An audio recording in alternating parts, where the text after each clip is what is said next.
Seguimos aquí en La Brújula y ya estamos comunicados con José Luis Lanao. José Luis, muy buenas tardes, ¿cómo te va? Hola, buenas tardes, ¿cómo están? Bien, vos estás en España, contanos en qué lugar de España estás. Bueno, ahora específicamente estoy en Argentina porque he venido a pasar unos días producto de la Feria del Libro. Ajá. Y también para visitar periódicamente a mi madre porque tiene 98 años, pero en España resido en Logroño. Logroño es la capital de la comunidad autónoma más pequeña de España, que es la comunidad autónoma de La Rioja. Está muy cerca del País Vasco y de Aragón. Ah, qué lindo lugar, ¿no? Bueno, sí, todo el norte de España la verdad que tiene una belleza que se contrasta con el sur, que es más desértico. Y aparte con el cambio climático, el norte que era muy lluvioso. Yo llego en el año 85 a España y prácticamente los inviernos eran muy lluviosos. Es más, en los veranos era dificultoso disfrutar de las playas del norte porque la lluvia hacía habitualmente su presencia. Ahora con el cambio climático esto ha casi desaparecido, llueve prácticamente mucho menos y se puede disfrutar mucho más el mar del Cantábrico. Uh-huh.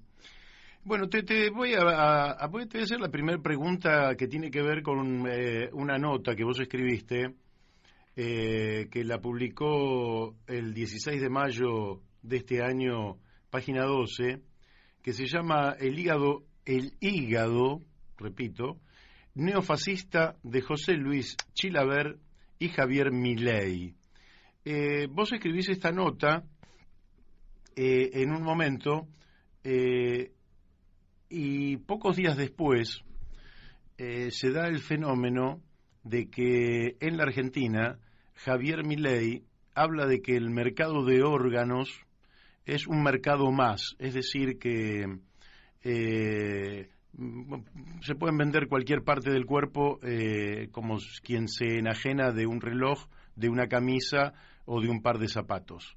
Vos, cuando escribiste esta nota, ¿tenías en cuenta este concepto o salió de pura casualidad? ¿Cómo es el asunto? No, las declaraciones de Milei fueron a posteriori. Tal vez no sé si él había tenido oportunidad tal vez de leer la nota y salía a contradecir un poco lo que yo intentaba exponer. Tampoco lo sé a ciencia cierta, pero yo hacía referencia un poco justo a la presentación que hacía José Luis Chilavert a su candidatura para las presidenciales de Paraguay. Uh-huh. Y hacía un símil de los órganos a partir de que evidentemente España es una potencia a nivel mundial en el trasplante de órganos. Se encuentra en este momento en el primer lugar en la mayor cantidad de trasplantes de órganos, y hablaba un poco de la desesperación de determinadas familias, haciendo una referencia a las salidas de los feriados, donde ahí se producían evidentemente numerosos accidentes, y esas familias que de alguna manera estaban esperando un riñón, un hígado para su hijo, encontraban ese órgano para poder ser trasplantado, ¿no? Sin pensar en ocasiones de que la alegría de esa familia se contradecía con el dolor de la familia del fallecido, que de alguna manera iba a proporcionar ese órgano, ¿no? Y entonces, haciendo, digamos, un giro en la nota, trasladaba a lo que yo considero el hígado neofascista de Chilavert y de Milei, ¿no? Uh-huh. De que son hígados que supuran un veneno de forma desmesurada y que necesitan hoy en día del trasplante, por lo menos de un ciudadano más sosegado, más calmo. Uh-huh. Y cuando te enteraste de que Javier Milei estaba planteando que había que crear un mercado de órganos, donde efectivamente uno puede suponer que si yo pongo que sea un riñón en el mercado, lo pongo casi a remate, de manera tal que no es el que más lo necesita o el trasplante más conveniente lo que a mí me interesa, sino venderlo por el mayor precio. Entonces, podría ocurrir que algún rico ponga la plata suficiente como para quedarse con mi riñón. A mí me vendría bien ese dinero, aunque me quede sin riñón, y el rico por ahí ni siquiera lo necesita porque puede hacer digamos, un pequeño depósito por las dudas, ¿no? ¿Cómo viste vos esta mercantilización extremista, casi fascista, planteada por Javier Milei? No, es una locura, una más de este personaje, ¿no?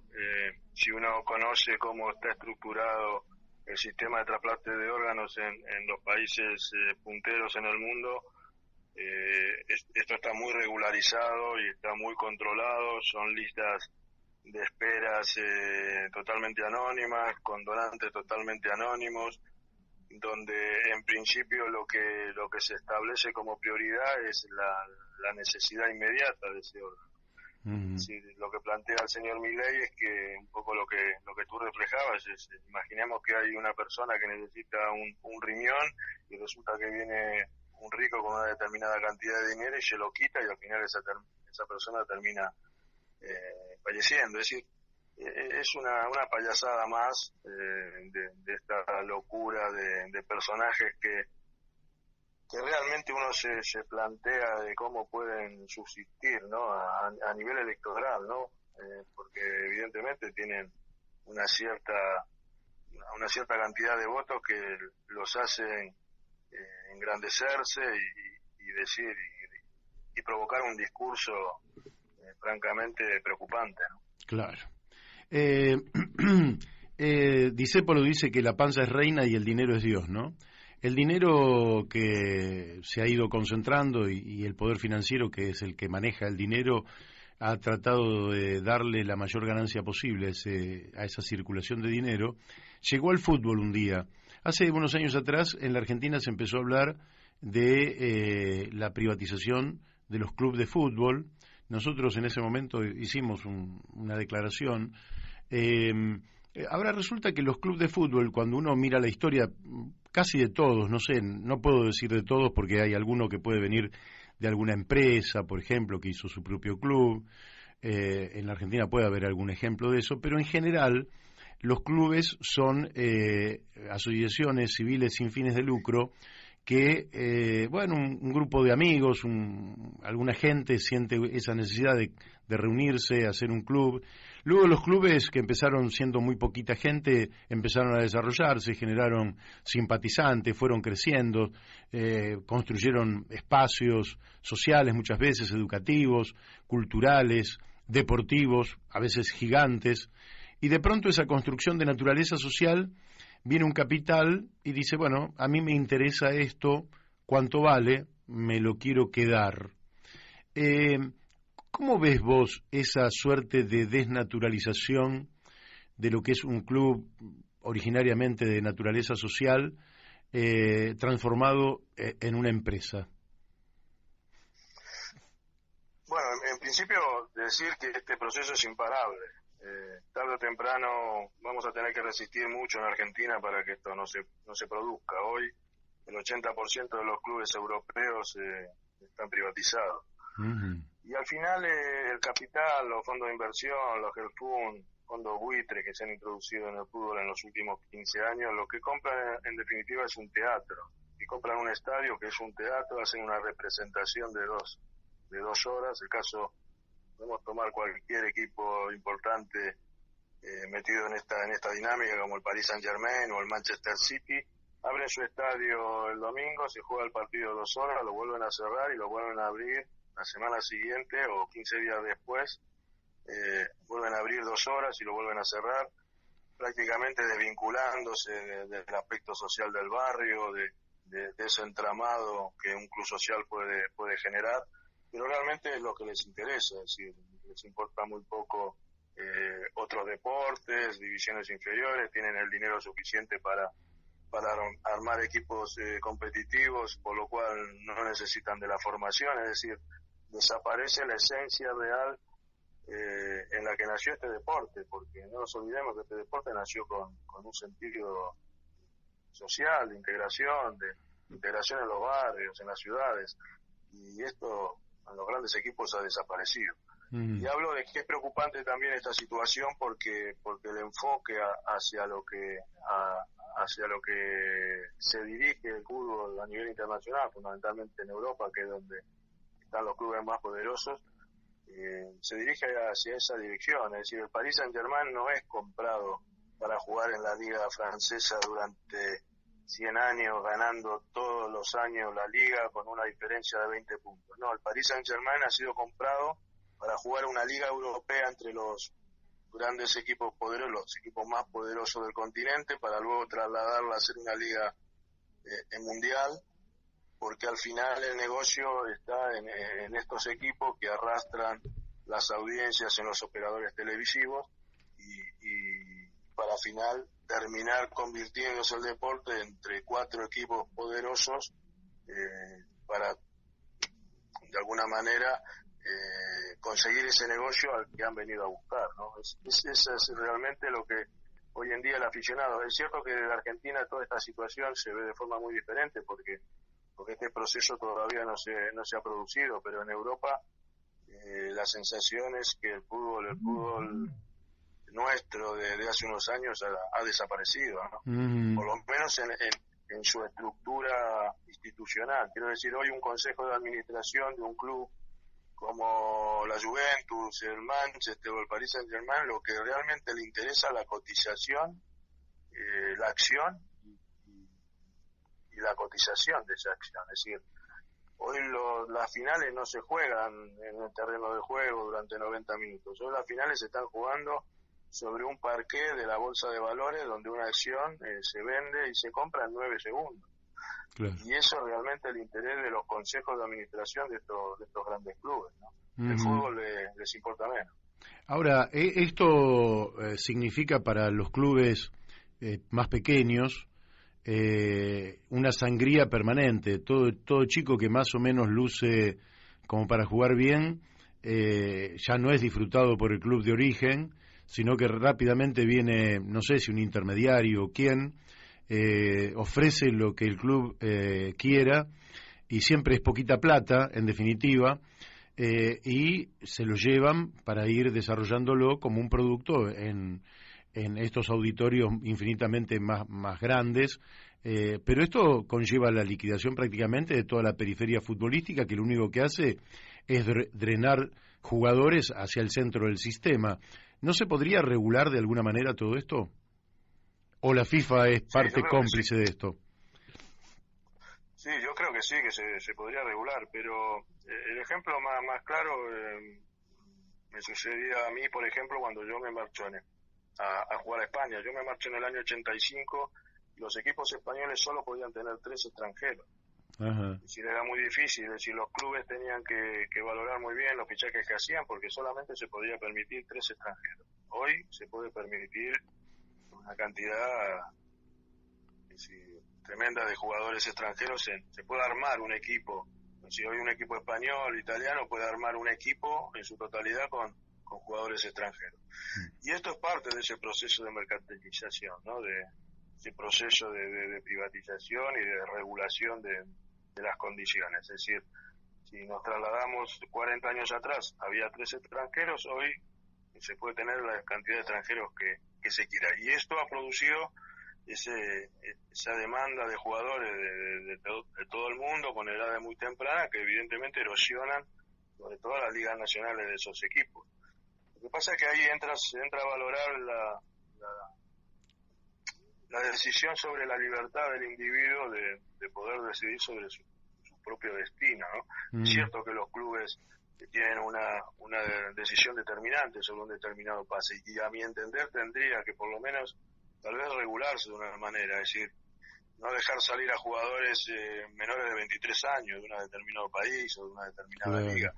Pero todo esto es muy difícil porque se está luchando y se está peleando con una bestia con muchísimo dinero en la cual está implicada la FIFA, está implicada la UEFA, están implicados los intermediarios, están implicados los propios clubes de origen. Muchos clubes argentinos se sostienen en parte por estas transferencias, por lo cual es todo bastante complejo, ¿no? Claro, muy complejo, sí. A mí me un amigo que era parte en ese momento de la dirección del el Club Instituto en Córdoba, me contó cómo fue la transferencia de Dybala. Y eran unos pibes que, bueno, en un partido entraron 3 de las inferiores porque le estaban faltando, uno estaba lesionado, uno de los delanteros, y el técnico decidió ponerlos, se lucieron, corrió como reguero de pólvora, que jugaban muy bien, jugaron unos cuantos partidos, hicieron un montón de goles. Inmediatamente cayó un intermediario y le ofreció por los 3 chicos $800.000. El presidente del Club Instituto dijo, no, Dybala solo vale 3 millones, y el tipo que había ofrecido $800.000 por los 3, puso los 3 millones para Dybala solamente. Y lo que significó para un equipo de Primera B la transferencia más grande en la historia de la Argentina. Pero esto también lleva a la idea de que el dinero puede comprarlo todo, y uno se pregunta, José Luis, vos que estás allí, digamos, en el ámbito más propicio para que todo esto se desarrolle, ¿no puede llegar el día en que los clubes sean comprados ya no solo por determinados capitalistas, sino por los propios estados extranjeros que, nadando en dinero, por ejemplo, ahora con el tema del aumento del precio del petróleo, hay sumas cuantiosas de petrodólares, decide alguien, algún estado, comprar un club, y eso lleva a la desnaturalización extrema de todo esto? Sí, bueno, eso ya ha sucedido, ¿no? Con varios equipos de fútbol europeo, Manchester City, Paris Saint-Germain. Esto viene producido por la escasez, sobre todo en Emiratos, Dubái, todos algunos países del Golfo, Qatar, sobre la posibilidad de quedarse sin petróleo. Si se que ya Dubái ya prácticamente sus pozos están vacíos.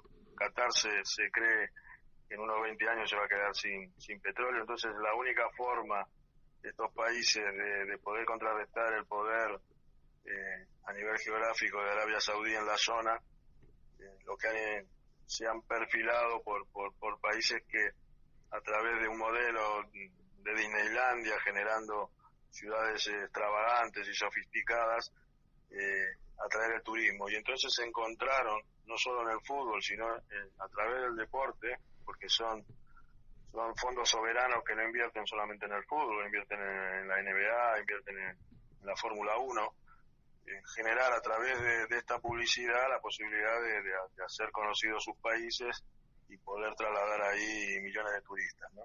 Entonces, desde hace 15 años encontraban en el fútbol esa manera de publicitarse. Pero claro, ellos arrancaron con este fenómeno, pero luego se han ido sumando solamente inversores especulativos, fondos de inversión, muchos fondos de inversión estadounidenses, con personajes ya conocidos como Dan Franklin, un texano que se apropió de la Roma, bueno, diferentes personajes que no tienen nada que ver con estos fondos soberanos, pero que invierten su dinero o invierten fondos de inversión a través de ellos para meterse también en esta rueda especulativa y mercantilista que se está produciendo en el fútbol internacional y fundamentalmente europeo, ¿no?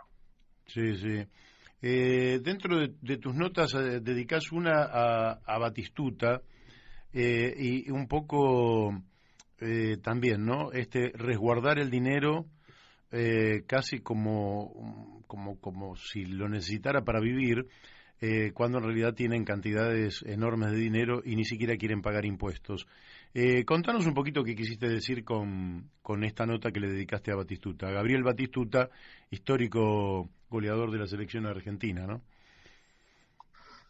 Bueno, es parte del modelo, es decir, no descubrimos nada. Lo que pasa es que se hace un poco notorio cuando esto incide sobre un jugador de fútbol, porque dentro del fútbol este tipo de temas en general no han sido tocados, pero es parte del modelo neoliberal implantado a partir de la revolución conservadora de los años 70, ¿no?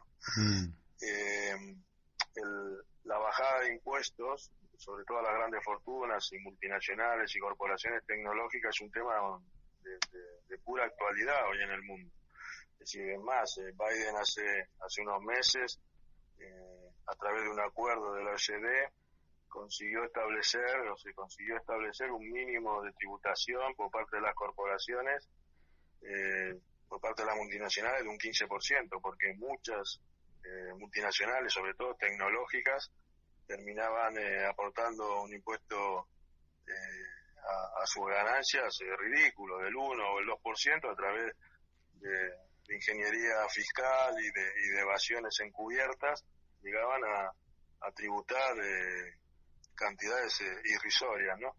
Entonces, el tema de los impuestos, porque realmente los estados necesitan empezar a tener una política impositiva fuerte, porque las necesidades, sobre todo con el tema de la pandemia, se ha visto que las necesidades se van incrementando.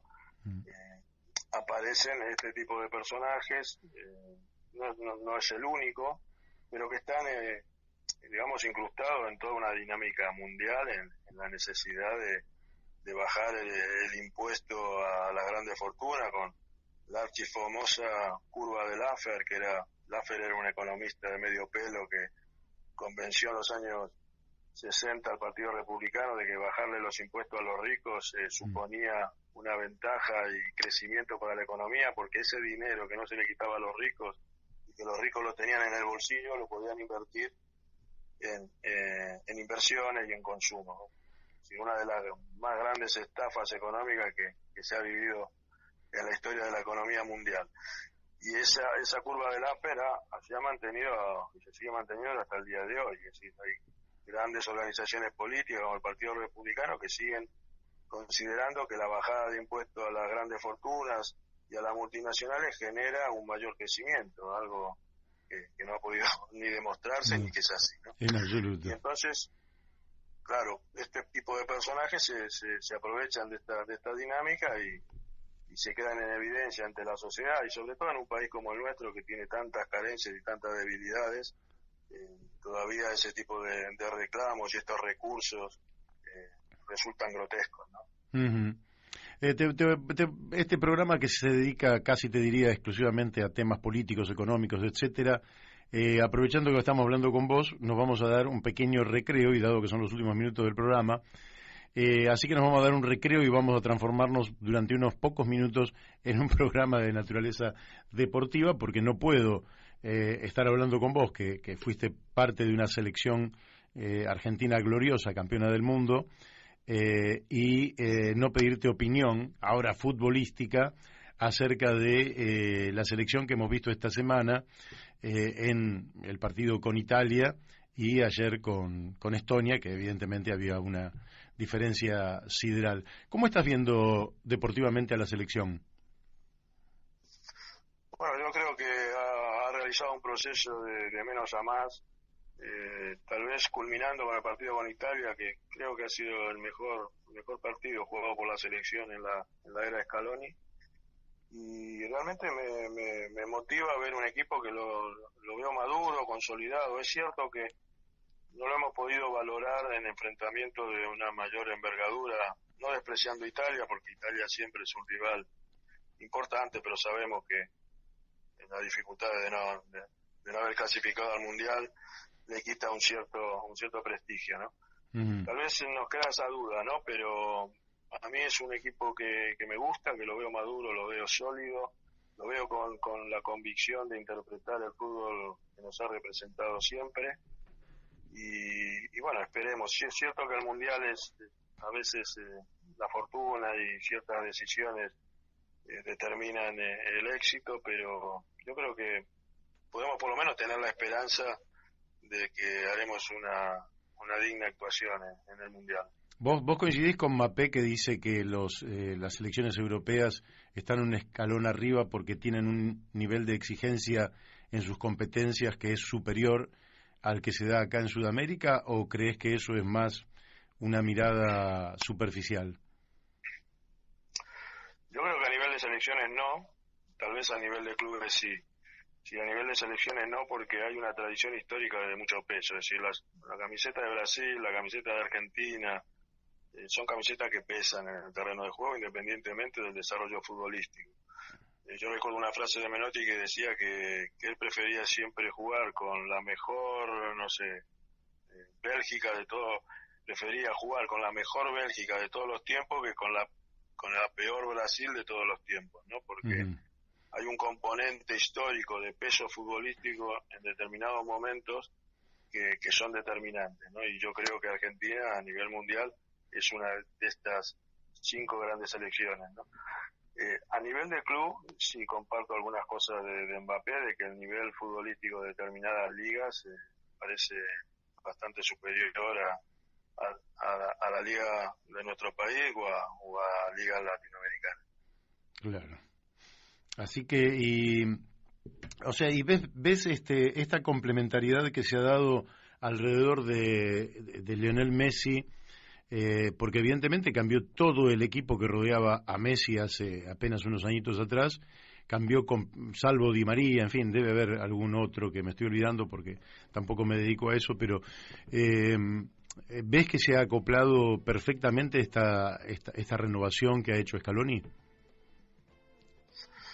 Sí, lo que se ve es que cuando Messi está bien, el equipo funciona a otro nivel, eso está claro. Por eso yo digo que la selección ha ido de menos a más, producto también del propio desarrollo futbolístico de Messi, ¿no?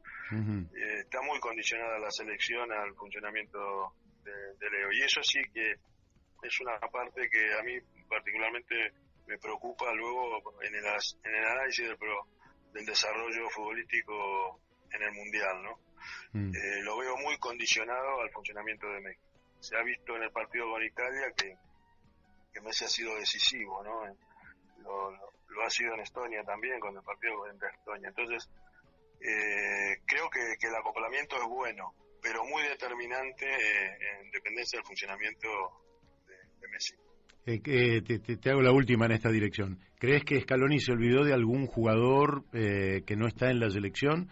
¿O crees que el tipo ha hecho una revisión y ha elegido real y efectivamente a los mejores? No, creo que están lo que tienen que estar, pero además a veces hay que entender de que cuando un director técnico asume un plantel, tiene sus propias ideas y su propio modelo. Si ese modelo le está dando resultados, como en ese caso de Scaloni, que sí lo está haciendo, yo creo que hay que respetar sus decisiones y estar al lado de su mirada, ¿no? Respecto a la selección que él quiere. Bien, bueno, José Luis, de hecho te agradezco esta oportunidad, no sabía que estabas acá en Buenos Aires. ¿Hasta cuándo te quedas en Argentina? No, voy a estar un par de semanas más y ya regreso a España. Bueno, te deseo entonces que tengas una excelente estadía aquí en tu país, en nuestro país, y bueno, no faltará oportunidad para que volvamos a conversar. Te mandamos un fuertísimo abrazo. No, muchas gracias por la invitación y un abrazo para todos. Gracias. Bueno, ustedes lo han escuchado, José Luis Lanao,